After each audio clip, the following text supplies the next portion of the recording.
Arsenal the unluckiest team in the English Premier League because see, the way Arsenal ball no pa in the last few seasons, especially this season, especially with respect to data. Like maybe Arsenal fee ball my ball games on my ball this animal. It has been brilliant. Anytime I look at it, I keep on asking myself, say, is this thing possible? Can anybody have gotten this close to the English Premier League all winning title now? Because see, I want to run you by the data. What's your data here? You can understand why everybody is saying say Arsenal unlucky. I don't think say any Arsenal fan is happy. And trust me, if you're an Arsenal fan and you are here, I want to hear from you in the comment section. Drop me a comment. What do you feel? Because for me, Arsenal are probably the unluckiest team ever in the English Premier League this season. They have the most wins. They have scored the most away. They've gotten the best away record in there. It is just the draws and affecting Arsenal and everything that they wanted to do. And in their biggest quest again to go away to Old Trafford, before Arsenal went into this game, in 16 games, they had just won just once at the Old Trafford. And that was in 2020, November. And it tells you, say, social Arsenal team now, there was no way they were able to get those results that every day we're going to.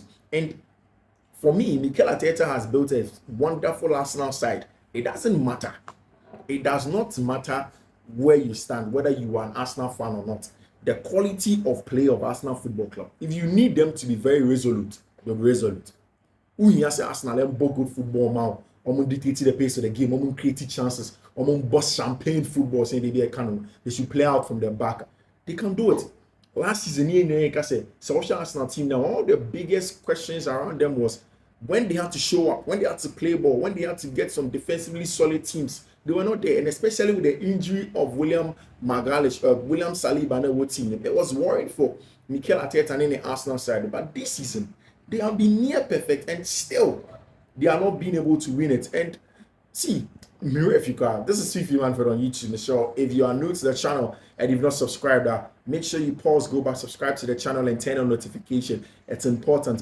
Say you subscribe to the channel and turn on notification. Turn on notification, every time you drop content, every time you drop a content, you are first to have it. And after you turn on notification, do choose all, because every time we bring you loads of content across every other team via OVRC. Now, let's start like this. So Real Madrid obviously has won the Spanish La Liga. And I was in my last video, let me check him how Madrid eventually end up killing Mbappe. It means that Mbappe, Jude Bellingham, Vinicius Junior, Rodrigo Goes, Endrick, Mbappe Cajon, and that front four possibly is going to be a huge one for them. I'm hearing it say Florian Wirtz may join them from Bayer 04 Leverkusen now become a team name. There's also Alphonso Davies, very important player, especially Becca Madrid team in him. But even away from all of those stuff, and I think that the most important thing is people keep on asking, Argentina and focus Mbappe is going to join Real Madrid. I mean, it is clear that's the worst kept secret in football right now. And if the French president Emmanuel Macron or addressing a lot of the French people in terms of the French 2024 Olympics, like I say, he wants to speak with Real Madrid and any club he be Mbappe be joining, so that Mbappe can come and play for the French Le Bleu, the Junior Le Bleu, or the Olympic Games. And then it tells you that everybody knows that Mbappe is going to go and join Real Madrid. I think that has been a very good job for Florentino Perez in getting Kylian Mbappe to come back into the team, to get them into the team. Mind you, 2 seasons ago, Mbappe catcher Florentino Perez said he was not going to join them, and he's staying at a team of friend of Paris Saint-Germain. Now, after that, fast forward 2 seasons, Florentino Perez is getting the man that he wants. And then, the Sebas, in the time of Madrid for Eddie Omo Trophy, the Spanish La Liga trophy, the city of Madrid City Center on them.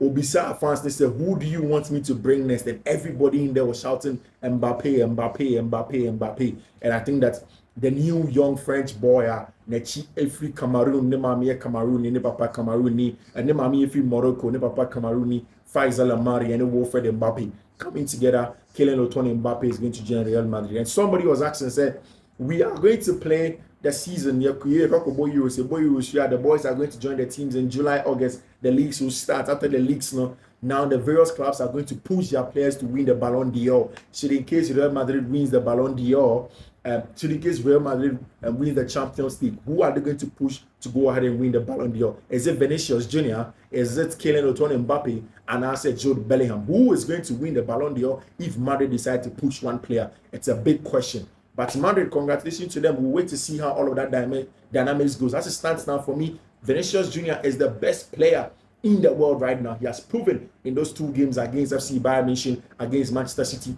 when Madrid needed a man to stand up for them, it was Vinicius Junior that stood up and then got counted in there. So for me, he is the favorite one as it stands now to win the Ballon d'Or for FC Real Madrid and of course for France football. So we want to see what will change because there is the Olympics, there is the Europa League, there is also the Copa America for Vinicius Junior. If Brazil goes far, if they're able to win the Champions League, if Mbappe win the Euros, it gets and dovetails into the whole conversation. So let us wait before we make a judgment. But as it stands now, for me, it is Vinicius Junior that possibly looks like he's going to win the Ballon d'Or. Now, the Spanish La Liga has been decided, 36 titles for Real Madrid. But the English Premier League as it stands now, still intimate decided. And Arsenal have gone on to beat Manchester United. After beating Manchester United, still, it's almost pep and so. No more bonfire, no more change area. See, my friend, Manchester City will drop some points away to Tottenham Hotspur before they can go ahead and win the English Premier League, possibly at the last day. And mind you, Arsenal has won most games this season than they won in the season where they went unbeaten. Is that not crazy? That is intended, or that is explained. We've been made to understand that that's Arsenal's greatest season of all time. They went the whole season without losing a single game, but most of them were draws as well. This season they've won the most games, but still they've not been able to get as close as they did to winning the English Premier League, and that's the worry. Because of course, Josep Guardiola team Manchester City have also been perfect this season. When they turn the heat on, they've never looked back, and it tells you the quality of job. Like I was saying earlier, in 16 games, Mikel Arteta team Arsenal had never been able to go away to the Old Trafford to go and beat Manchester United. Today, they were brought back to the same Lions den that they have been failing to kill the Lion. And this time, Omuni a very good answer. And I think that Arsenal have been good enough in everything that you want to say. And in terms of statistical conversation of the game, even before we talk about tactics, Arsenal are there and they are a very, very good team in such a manner. Everything that you want to see with this Arsenal team. After match day 37, one more match day to go for City. They have an outstanding game midweek against Tottenham Hotspur, so we have to wait until that one goes through. But Man City, before say match day 37, no more 65.9% chance of winning the league. As it stands now, more 58.7% chance. That is minus 7.2% in every season because of Arsenal's stellar performance against Manchester City. Then Arsenal, time on by boss no more 34.1%. Before, after that, almost 41.3% to win the English Premier League, plus 7.2% now Manchester City for elusive. And it tells you the quality of player Arsenal for you go into that game full time. Arsenal winning by a goal to 0 in there. But then in terms of XG, Man United in your XG of 0.64, Arsenal 1.71. Man United ball 14 shots, Arsenal 11 shots, 2 shots for Man United on target, Arsenal 5 shots on target. Arsenal lost on possession in terms of 54-46 to Manchester United. By the end of the day, Arsenal won the game, and that's exactly what I was speaking about. When you need times out here, I say Arsenal will dig in deep, will play some good football, they will calm down, they'll wait for the opening, they'll be aggressive, they'll be bullish, they'll win the second balls, they'll come at you and be in your faces. Mikel Arteta and Arsenal team has the answers for you, and that's exactly the kind of team I'm talking about. But still, they are not going to be able to win the English Premier League unless Manchester City drop points away at the Tottenham Hotspur Stadium. Mind you, these are two rival clubs. Tottenham Hotspur is a rival of Arsenal in North London. But the bigger conversation is if you look at the English Premier League table, the extended table, Manchester United, Tottenham Hotspur Football Club wants to go and play at least in the Europa League. Mind you, Europa League conversation, the 6th place team can play in the Europa League if Manchester City wins the FA Cup. So there are a lot of favors has to be done. So the Senegal A fifth place Tottenham Hotspur can be consolidated or go and play in the Champions League if they want to catch Aston Villa. Aston Villa has a big game against Liverpool on Monday at Villa Park. If they beat Liverpool, it means that they have gone through to go and play in the Champions League already as it stands now, and it's going to be game over for Tottenham Hotspur. Are they going to do Arsenal a favor? We'll wait to see on Wednesday, but that's the dynamics of the English Premier League. And I think that, yes, England are not going to get the extra slot to go and play in the Champions League with, but still, if you look at the quality on display, if you look at how good the English teams are playing, you can understand why a lot of people give credit to the English teams and say this is a very, very good league, because it goes down to the wire. We've been able to decide every other league, but we can't just seem to be able to decide the English Premier League. Now, after CAD Manchester, Arsenal and Common, sharp contrast is Manchester United, because no one your opponent and then you. How is it that Manchester United have been this bad this season? How did this come from? Where did this come from? How did Manchester United, for me, the world's biggest brand in terms of football, how did they still get this low? How did they plummet in terms of results and display on the field of play and even off the field of play? How did Manchester United get here? And in terms of data, let me run you by it first. Manchester United, this is Manchester United 9th defeat at Old Trafford, 9th defeat in all competitions. They have never lost more in a single campaign in their history. Also, 1990, 1920, 1921, 1930, 1931, 1993, 1933, 1934, 62, 63, 73, 74. Bleak. And I think that's exactly what it is. Bleak moment for the team that's called Manchester United. Arsenal also have won 27 Premier League games outright, most campaign since 1970, 1971, 29. That's a machine team, and I think I agree that Arsenal are a machine. For me, I've said it several times, the United conversation goes beyond just the manager. It goes beyond just Erik ten Hag. Yes, you can say that Erik ten Hag has to be sad. You can say that he's not good enough as a manager. But I really do believe that you really have to look beyond just Erik ten Hag. The sporting direction of the club is non-existent.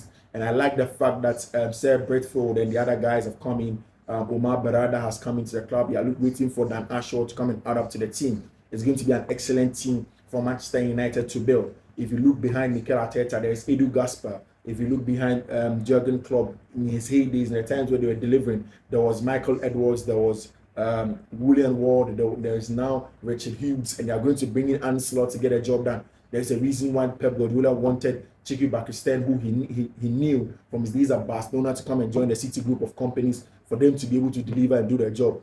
Data is important, and then you need these sporting directors to guide you, to be your eyes and your ears whilst you focus on things on the field of play. So that's, for me, is important. You can say everything you want to say about Erik ten Hag, because I believe also said he has made a lot of mistakes. A tactical in-game management, yeah, it hasn't been good enough. But still, you need to find a way to get a job done. Finally, and then David Austin here reported some good news for Chelsea Football Club. And good news thing in said Chelsea do not need to sell players before they buy in the 2023-2024 season. End of season next year, send them explaining. So wait here, Fiifi-Manfred on YouTube several times, and that's what he wants to consistently have said this, that there is no financial fair play. Chelsea in the summer. Everything is fine. Chelsea is sorted in terms of the finances. They only need to ease up more things. And next summer, they won't be in a lot of trouble. The Premier League sustainability and compliance rules, they are in there. Yes, a few players have to go to ease up the wage bill. Romelu Lukaku, Hakim Ziyech, any other, they have to go. But apart from that, Chelsea doesn't need to. So it means that going into this summer, Chelsea can plan a better summer. I've said it several times. Chelsea don't necessarily need to bring in 5, 6, 7 players. They just need to spot the best and come and add to it, or probably not buy at all. Just a centre forward who can play with Nicolas Jackson, another goalkeeper who can give competition to Petrovic in there, because I don't believe that Robert Sanchez is the guy, and then a fullback especially in there that can, and a centre back in my opinion that can play the game. But apart from that, everything is fine. In the game after the Nottingham Forest game, Mauricio Pochettino has said it, and he has been clear. Said he doesn't want to leave the team. He was just saying, he said he's planning for next season, and everything seems to be fine in there. This is when we draw the curtain for you on Fiifi-Manfred on YouTube. We just have to bring you updates. Updates here are very, very important part, and every time we have to bring you all the updates in the world of sports. And then media bro. So enjoy it, enjoy the weekend, and then take care. I'll see you. A lot more. Keep it locked. Bye.